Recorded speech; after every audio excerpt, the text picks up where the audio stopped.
Welcome today to this special event to honor these families. Like our invitation says, this is restaurant royalty.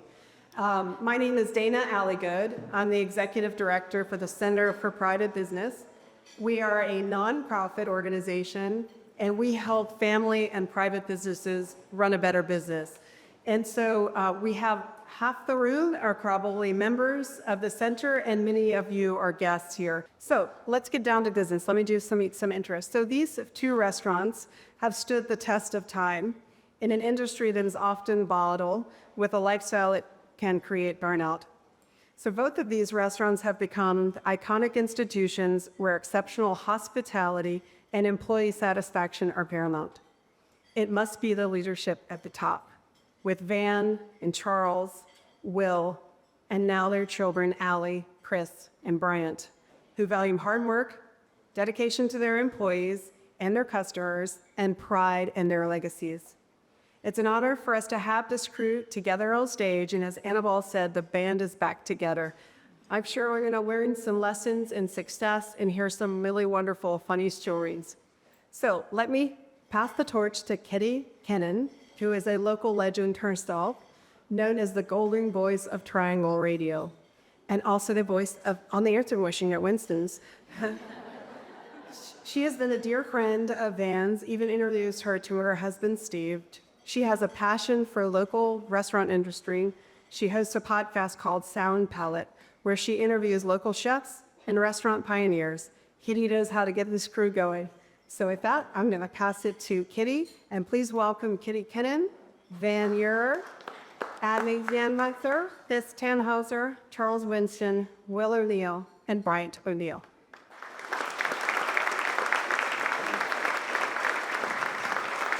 Hey everybody, I don't know about the golden voice. The allergies have decided to pay me a visit this morning, but I am feeling good and so honored to be here. There are restaurants you visit, and then there are places that become a part of your family's story. For me, those are Beatings, Barn, and Winston's. I've known Van and Steve personally and professionally for over 40 years, and these guys from Winston's, Charles and Will, for almost 30 years. I have watched the way these businesses have thrived and significantly shaped what I like to call the soul of our community. My son, Lucas, practically grew up in Angus Barn and was always at the counter at Winston's devouring their famous crab dip. And, he's 41 years old now, But now, when they come to town, we still go to both spots, and now we have 2 grandkids to do the same, so it's a full circle. What does it mean to build something that becomes part of someone else's story? That's what we're here today to find out. Van, let's go back to the early days when your dad, your Jr., and Charles Winston had a crazy idea about starting a restaurant that no one else thought could be possible. Well, these 2 college friends ran into each other. Both had 3 children. Both did not have jobs, and they had come back from the service, and both said, well, what does Raleigh need? Oh, Raleigh needs a steakhouse. So they went home, told their wives, and their wives cried. Said, we're going to be bankrupt, we're going to be destitute, we have no idea what you're doing. And so that was the really basic, all they knew was football and how to have a good time at a party. But they they figured it out. Well, let's talk about February 7th, the fire. This was a profound moment in the barn's history, and it was a devastating shock, not only to you, the family, but to all of your beloved employees, and there were many of them. What I remember most from the fire is the way that my father and Mr. went stunning. Well, the first thing that they did was put in outside lights so that they could have 2 crews working day and night in order to get the barn rebuilt. The second thing they did was call every single employee that they have and offered them a job on the construction crew or on making lunch for the construction crew, or I will get you a job at another restaurant until we reopen. But they wanted that their main concern was taking care of their team during this time, which set the precedent of how the Angus barn runs today. Your dads were pretty tough, as I had heard many times. So, Charles, I've heard examples of the disciplines that you've had to endure while you were growing up as a kid at the barn. Do you want to give us a few examples? I think something was about mowing the grass or the parking lot, or... Well, growing up out here was an idyllic childhood other than the attitude that you were going to work while you were out here.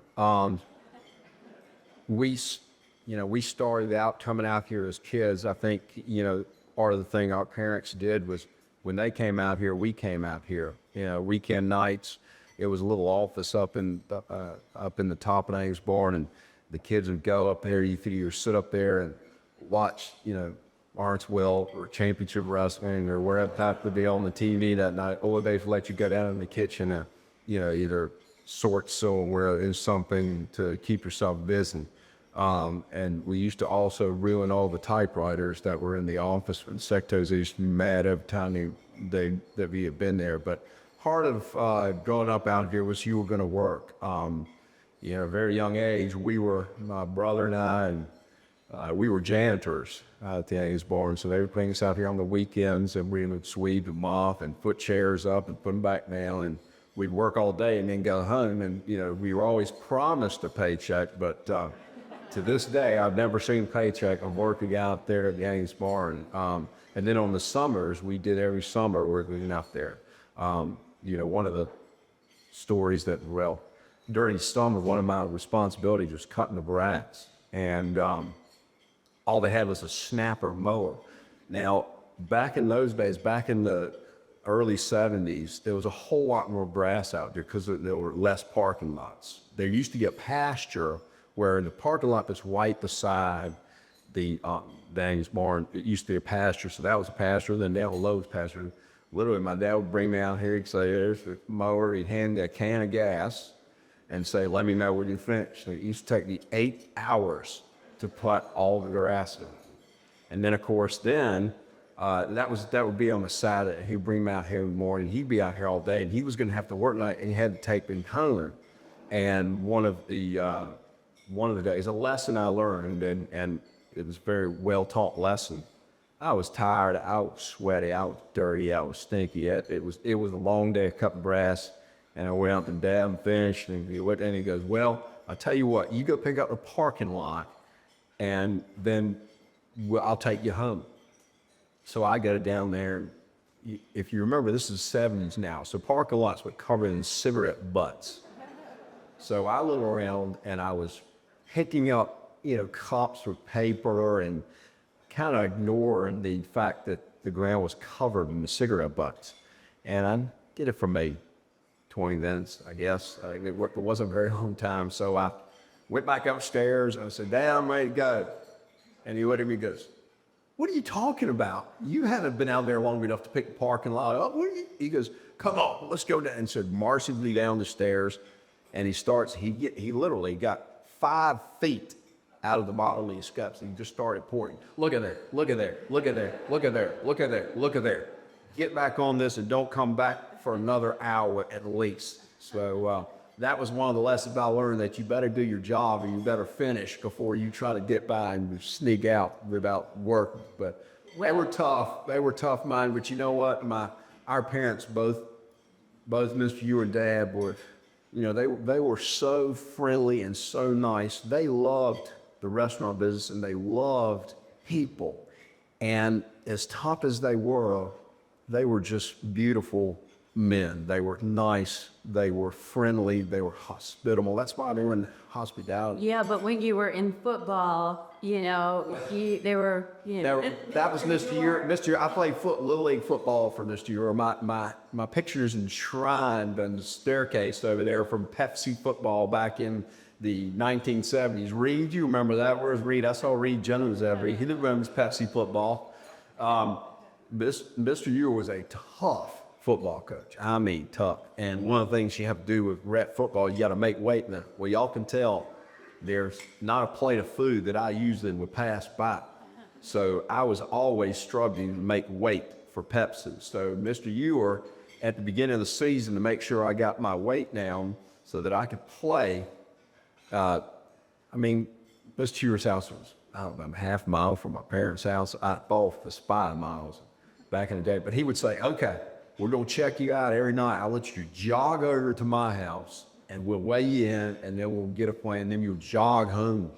And I used to think I thought I was running 5 miles there and back. But he always got my weight now. I never missed a game. So he was a taskmaster and a tough coach. But man, I tell you what, when you have people like that, you learn life lessons. He was tough, and I'm sure you have a few things to say about that, about your dad. I want to know, who are you most afraid of, your dad or Mr. Winston? Well, first I want to say something about Charles and what he was talking about weight limit.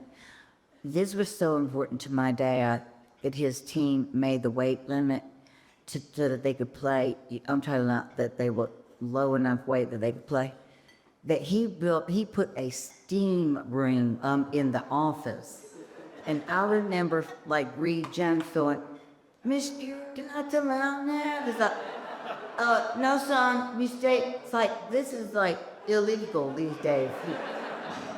No, I think he needs about 3 more minutes. Mr. I think I'm gonna die. That's all right. So that's how important that was. As far as me, oh yeah, my job was scrubbing the sides of equipment, refrigerators and stoves, and you had to pull it out from long scrub. And so I would scrub, and I thought I did a good job. And could say, I'm done, Dad. Come back and you go, no, you're not. Get it right.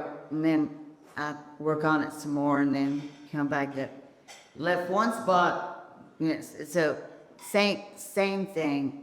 Very, very tough upbringing. And I thought all kids worked when they were 7. I didn't know that there was any difference until all my friends started talking about some TV shows that I had never seen. And so it was a very unusual but great upbringing. And I know Charles said that our parents were really hospitable and nice, but I know they were nice to the guests. But to us, or to me, wow, it was tough. I was raised by a military drill sergeant. Sounds like a typical life of every kid. So let's lighten up and talk about one of your most cherished moments that you remember growing up at the Angus barn band. Well, when we were trying to make the chocolate chess pie recipe, we were working on it. We've been trying to make it right. I think my dad was trying to see how much I could take, because Miss Ruth and I were doing pie up to Dad out of who tasted, and he said, too stiff on top. So then, don't y'all would bring, oh yes, Mr. So then we go back downstairs, and the next day we bring it, too runny. Well, this went on for like a good 6 weeks. And I think what he was really doing was seeing if I could take that much criticism and how I handled it, which normally from him I would not, but I was like, I'm playing his thing. So I kept saying, yes, thank you for letting us know. And then all the way back down the stairs, I say, son of a bitch. To Miss Ruth, you know, she'd say, Van, I know he's your dad, but I mean, wooey. So that was one of my, we got the pie recipe right. Very cherished memory. And to you.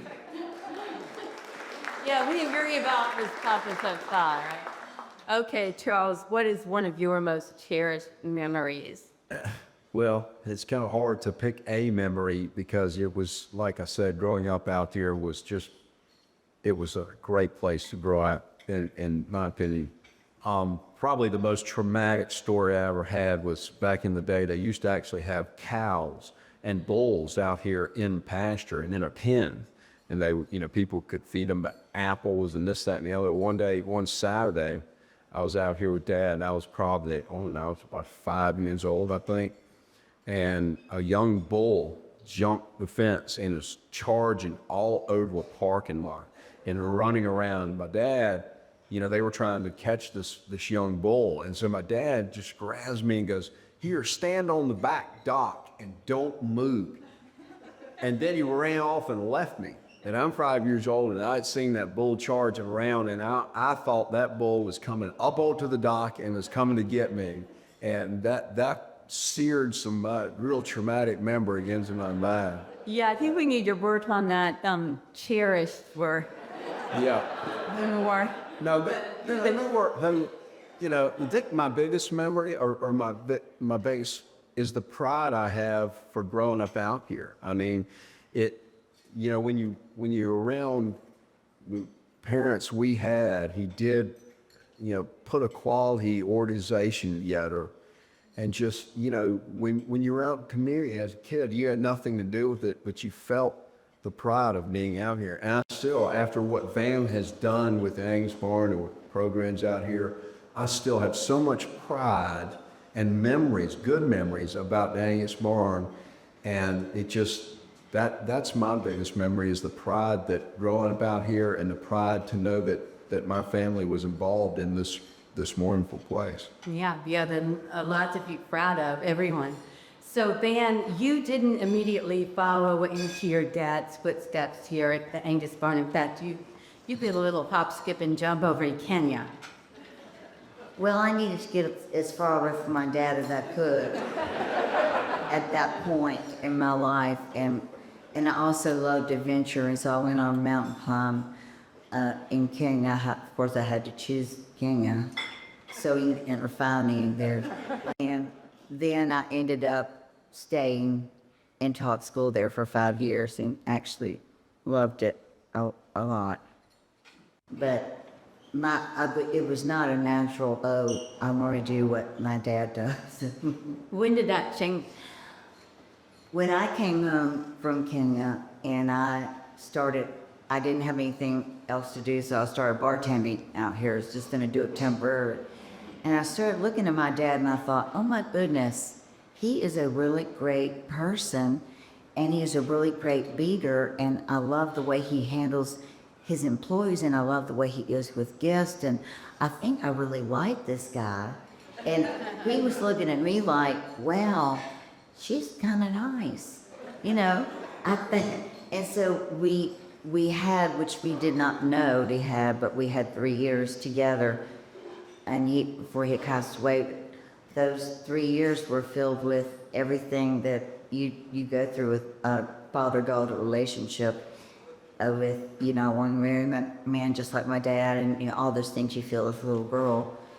And we went through all of that in 3 years, and I wouldn't take $1 million for those 3 years with him, because I did not know it was going to be 3 years. He got sick suddenly when he was 56. And so I thank God every day for those 3 years that I had with him. Charles, when you transitioned into Winston's, how did you preserve the original traditions while sort of creating your own distinctive spot? Well, the transition, I think, was, you know, more about kind of mimicking what I'd learned from my parents. The attitude to do it right, the attitude to finish a job, And then the other piece was just to have an organization that was all about hospitality and all about connections, and to treat everybody in our organization like family. And that's not only the employees, but treat the customers like family, and treat vendors like family, and make real connections, and then over communicate. My dad was an over communicator. It took me a long time to learn that lesson, but just watching my parents do what they did out at Angus Barn, and how they handled themselves, I wanted to emulate that. I wanted to do something that was excellent. That's what they had done, and that's what I grew up watching. So I just learned from them. And now we come to Will. Will, so you and Charles started Winston's together as friends, as close friends, and now you're carrying on the family legacy and bringing in your son Bryant as well. What was that like when you first joined Winston's Grill, and when you added Bryant to the fold? Was it a mutual automatic decision, or were there lots of conversations? How'd that go? No, it was not. But I'm sitting in between the two great families. And started this, growing up with them. I love you guys to death. Y'all have been a mentor to me forever. Bryant came through, just like Van's talking about, came through, started bartending. Busing early on through your high school, but then he was like, okay, I like this. And I said, all right, you're doing a good job. And Charles and I were talking about it. Are we going to keep them, or we're going to dump them, or we going to And it was back in, I guess, 22 when he got on the management team. He got, after he finished AppSec. And the real test pushed him through the kitchen for 5 months. And you did a great job. And there was a test to see if you would, oh my gosh, it was a long, hard rule to learn everything, but he knows everything. And so then we talked about it. And then Charles and I, this was after, I guess this was 23, came to, what are we going to do? You want it and you sell it? We weren't getting any younger. Exactly. And, Brian raised his hand out of the kids and said, I'd like to try. And so here we are today. Newly married Bryant, by the way, congratulations.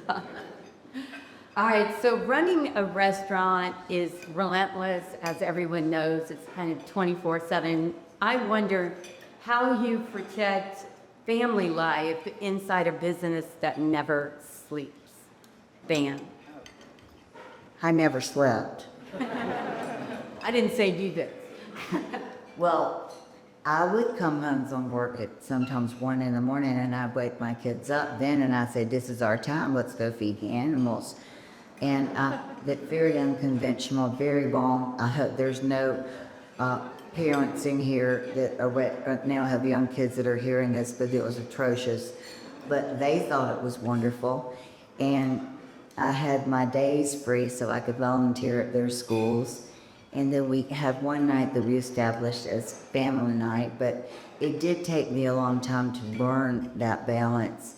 And I'm still working on it every day. I'm still learning how to sleep, how to put myself to bed at night like a baby. Because in this business, it's you're all keyed up when you come down. So it's just something you have to work on very, very hard to accomplish. Yeah, I've seen you come in late at night, and I was staying at your house and like pacing back and forth at 2, 3 in the morning. I'm like, God, when is she gonna go to sleep so I do? But yeah, it's nonstop, and I'm sure it was that way for you too, Charles. Well, from a look at my parents, the way they did is they just took us to work. And, we just that was what we did. We went to work with it, and then we came home with them, not every night, but a lot of nights. So we part of the culture. And with my family, we my kids, I had kids later in life, so they didn't get to enjoy more work with me, other than the fact that all our kids, that Brian included, have worked at the restaurant. And I think it's important because they see what you do and they see.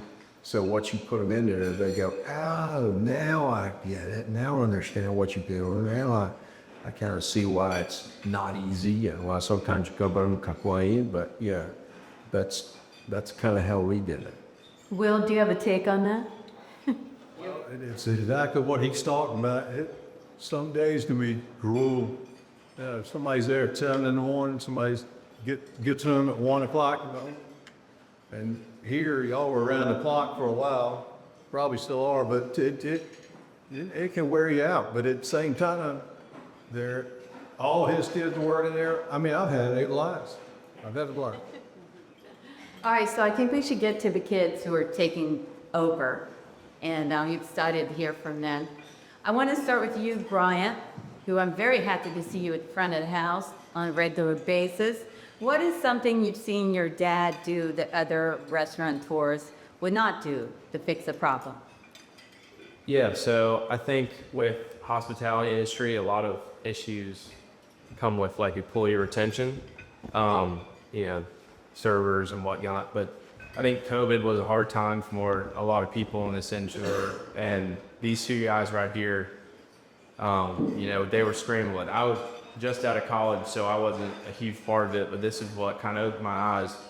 We're talking about, when are we going to reopen? We got kind of shut down. Everybody got shut down. No one could go out to eat. Are we going to lose employees? What are we going to have when we open back up? Are we going to be closed for longer? And these 2 guys, they paid every single employee all throughout COVID while we were shut down.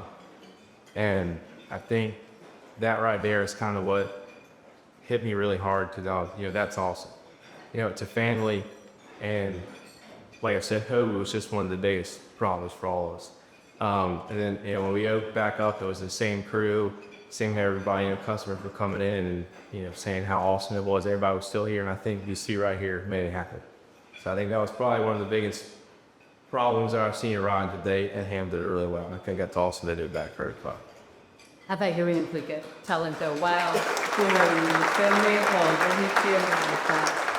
and that's good. That's what happens with the Angus Barn and Vincent's, because it's the people that really matter, and that's why we're all here today. I have one more question for you, Bryant, because I know there was someone you were starting in Winston's that sort of took you under their wing, and you like to talk about him a little bit.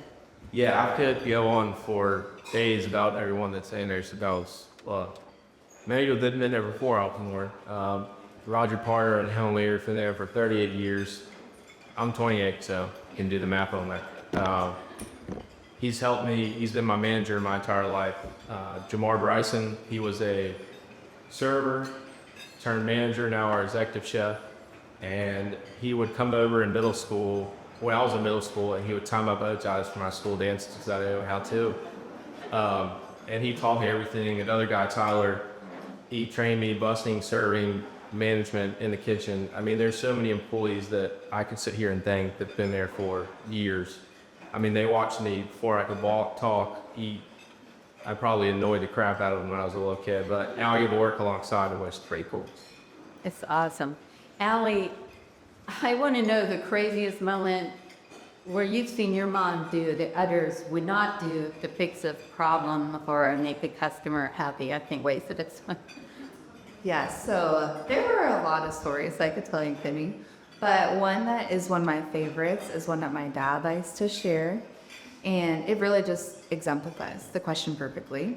So about about 25 plus years ago, we used to serve 5-pound lobsters on our menu. We had to stop serving them for logistical reasons, but to accommodate the guests that would still want them, we would overnight them from Maine to have them prepared and ready for their dinner reservation. So we had a particular guest. This was his favorite birthday tradition, who would come to the Angus Barn. He would get his 5-pound lobster that was up for his birthday, and it was wonderful. So his wife calls. They were planning to have their birthday dinner on a Saturday, and they prepped the lobster. We filmed in Maine. They were going to get it overnight and everything was all set. So she calls the next day and she says, hey, I actually had a birthday surprise for my husband. I'm taking him to the Bahamas for the weekend. So we're actually going to come on Friday instead of Saturday. Totally fine. We still had some time. But unfortunately, that message never got to the kitchen. So the 5-pound lobster was not there. They arrived, they were having their dinner. They were very disappointed that they didn't have their lobster. Of course, it was his birthday tradition. So my mom catches word of this, and she goes over to his table. And my dad likes to say that he was washing. They were starting to hug her, the whole thing, and they looked happy at the end. And some suggestions had been made, like, okay, let's just get up some appetizers. Let's call for dessert, But she said she got handled. So she came home that night, and my dad said, so whatever happened with that couple? Were they okay? She said, oh yeah, they got handled, don't worry. I said, okay, well, what happened? And so she said, and this is a true story, when they got back from the Bahamas, our executive chef at the time, Walter Royal, picked them up from the airport.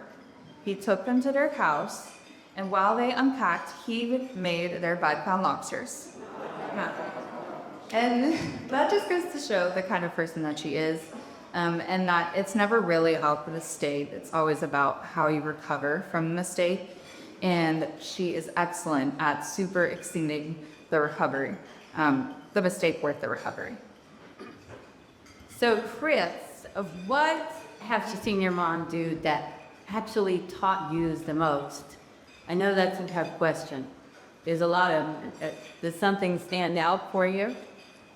Absolutely. There's a lot of examples. So one of the good examples was when I was given a task from my mom to get down my hands and knees and clean behind the grill line. And so I thought I did a good job at first. And so I went to her and said, Mom, I finished cleaning. What do you think? She said, no, you need to try a lot harder than that, son. So just like that, she got down herself and she said, we're going to learn what elbow grease means.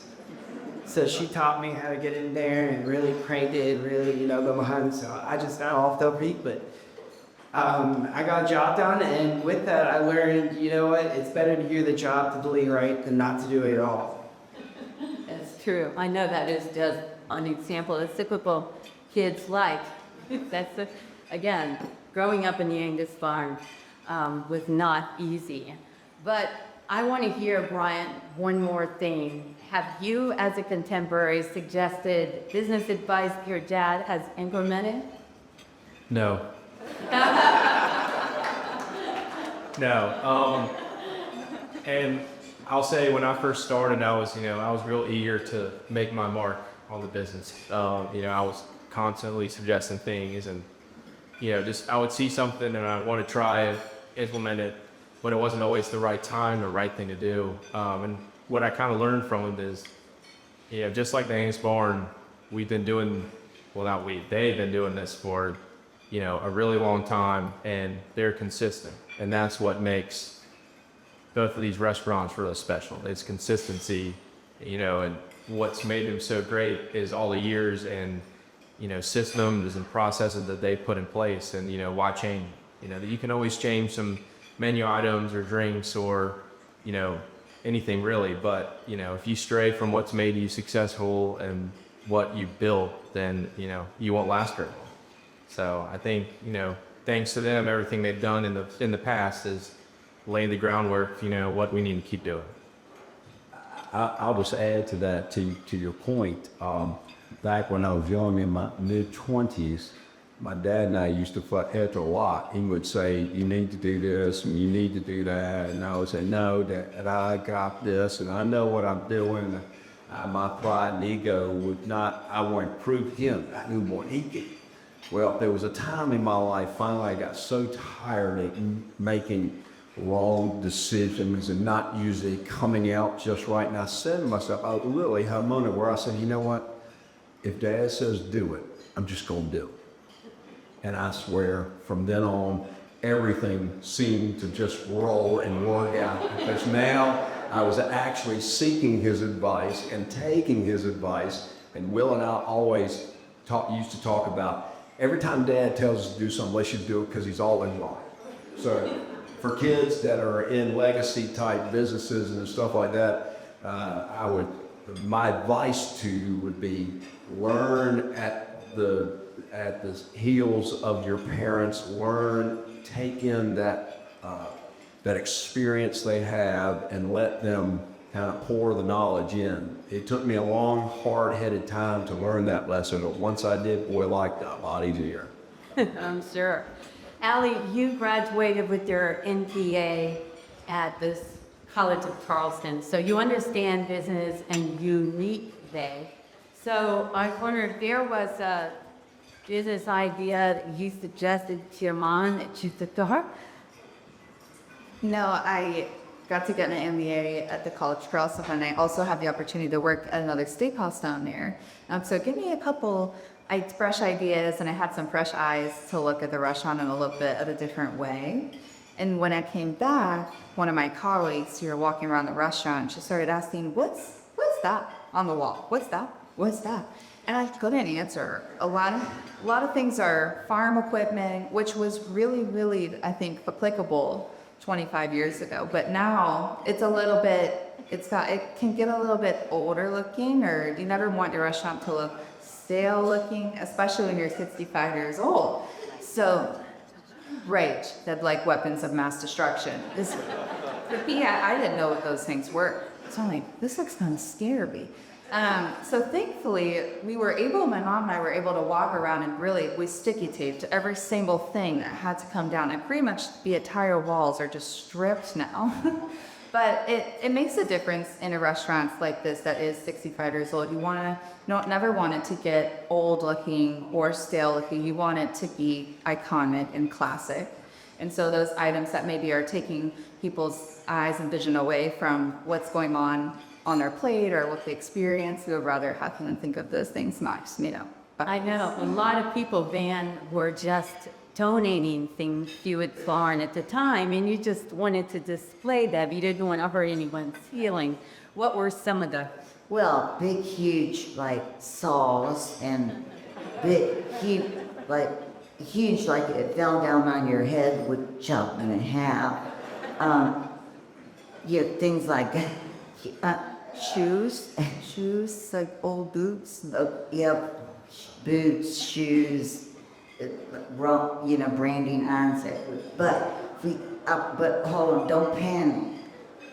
We got all of these things in a big pile, and my sister and I are going to go through and say what needs to go back up in really nice design. So it's not just filled with these things. But my daughter really made me look at it in the way that she said, "Mom, look, if you're sitting here and you're sitting here under this thing that looks like you're in a chamber of torture."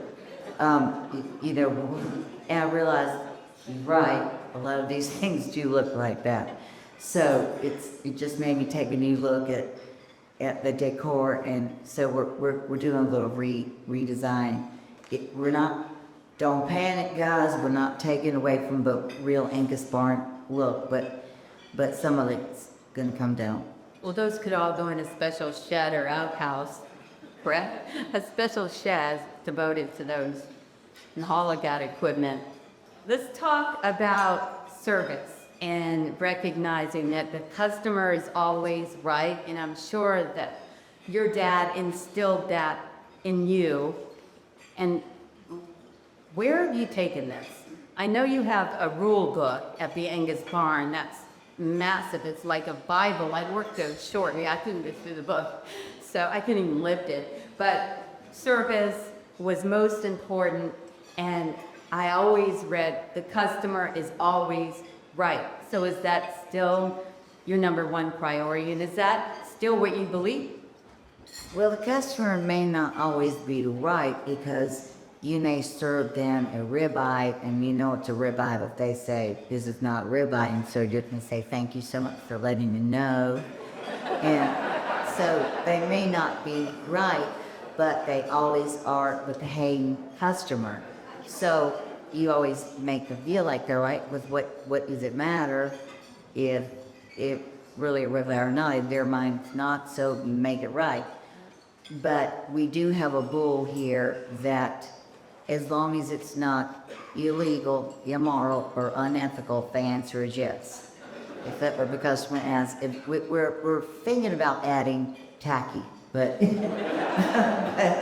but if it's not illegal, immoral, or unethical, the answer is yes. How about you, Charles? And I want to hear from you as well, Will, on just the concept of service in general.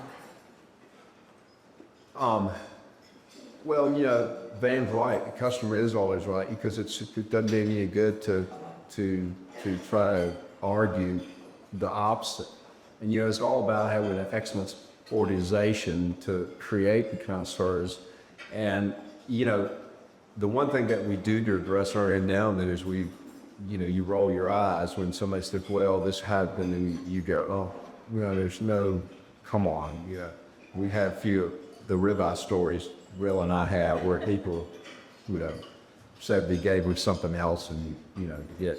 But one thing I will say is in all the years in the restaurant business, towards the end of our career, cameras were becoming ubiquitous everywhere, right? So we started putting cameras in our restaurants because, we had slip and falls and this, that, and the other, and you try to just protect yourself and make sure you've got, yourself covered. And I remember one time we got a complaint on a server about some bad service, and I was like, there is no way that this is one of our best servers. It said, And so, well, heck, I got a video of the dining room. Let me go look.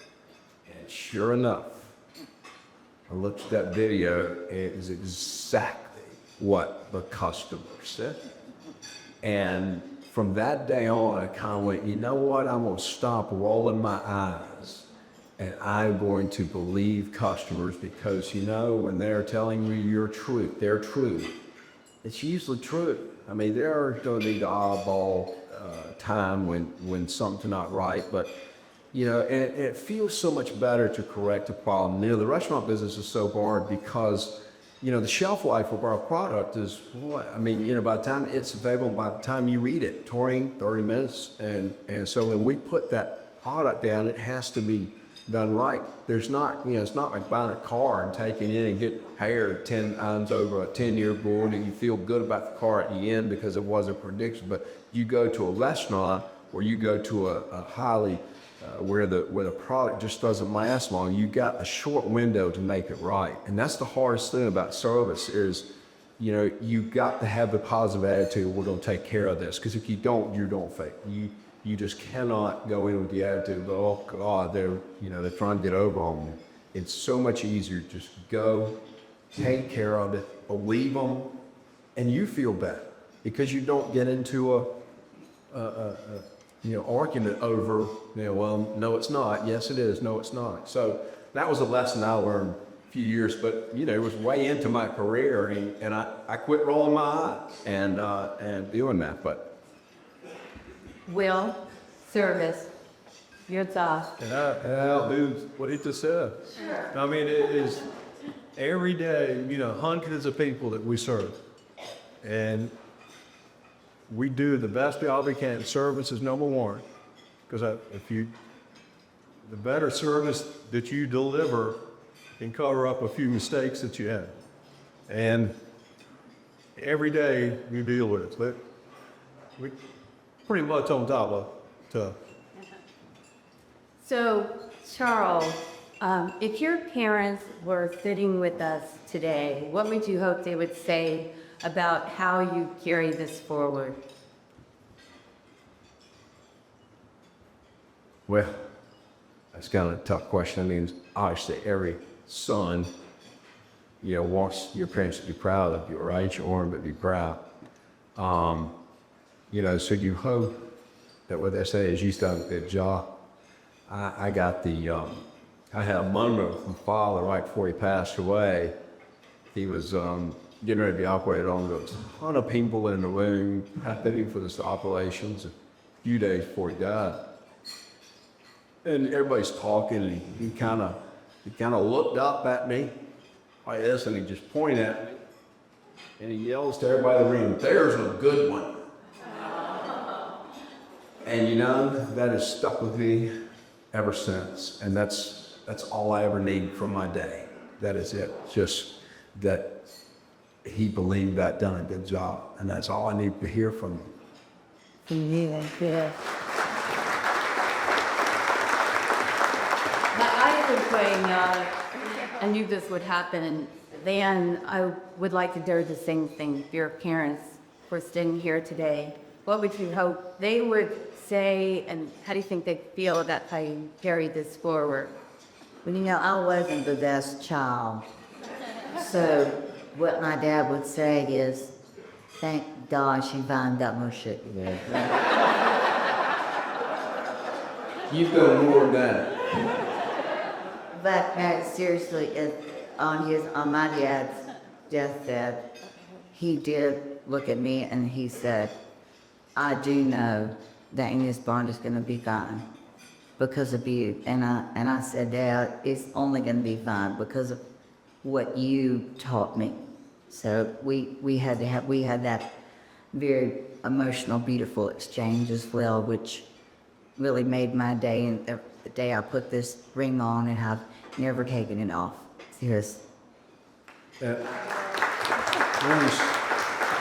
just going to say something, Van, but you know, she was taking the Angus barn to a level that I don't think our parents would have or could have taken to. She has exceeded any expectation, and from a family member that we grew up together, and seeing a family member take over something and really make it fly. Van Muir has done that. And she is just, you know, I'm here to say your dad would be so proud of you because you have just exceeded all expectations that anybody had, and you've done stuff they could have done. To hear that from you,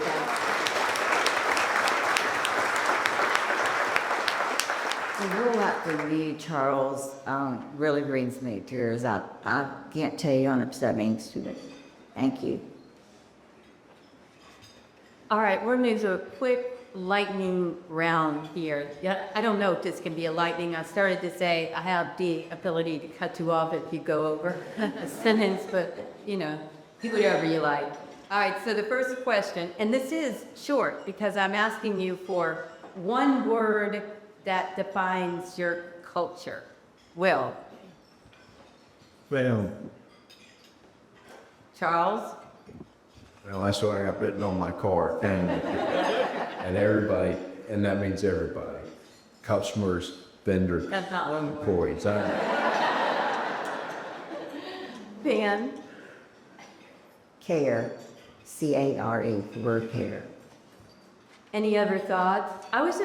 One thing I didn't ask you, Christopher, was you've been working in the kitchen and you've had the honor to be around and actually witness Chef Walter Broyle. Big round of applause for when he was doing the Iron Chef, and you were back there on camera and learned so much from him and loved him so much. It must be just an incredibly emotional and beautiful feeling to know that you were actually walking on those same floors and working with the same hands and serving the same foods that you learned from the master here at the barn. That's legacy to me as well. It was the real kind of amazing start. Not Shantir. That man was quite amazing.